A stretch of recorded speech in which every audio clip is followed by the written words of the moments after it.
Balochistan assembly ने आइंदा माली साल का बजट मंजूर कर लिया। बजट इजलास में इजहार ख्याल करते हुए वजीर आला बलोचिस्तान सरफराज बुगटी ने वाज़ेह किया कि अवाम को दहशत गर्दों के रहमो करम पर नहीं छोड़ा जा सकता। बलोचिस्तान को एक ला हासिल जंग का जानिब धकेला गया, इसमें सिवाय खूनरेज़ी के और कुछ नहीं होगा।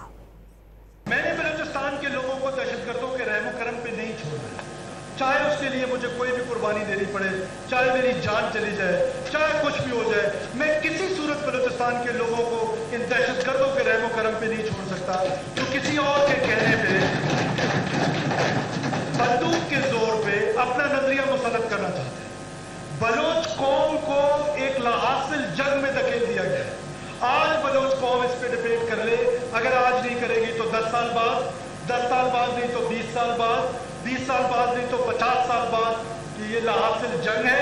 और इस लाहासिल जंग में सवाए खून रेजी के, सवाए दहशत के, सवाए पुरसुकून के और किसी को कुछ हासिल नहीं होना है। लिहाजा मैंने तो ये फैसला किया कि मैं कभी इनके आगे सरेंडर नहीं करूंगा और इंशाल्लाह खड़ा रहूंगा।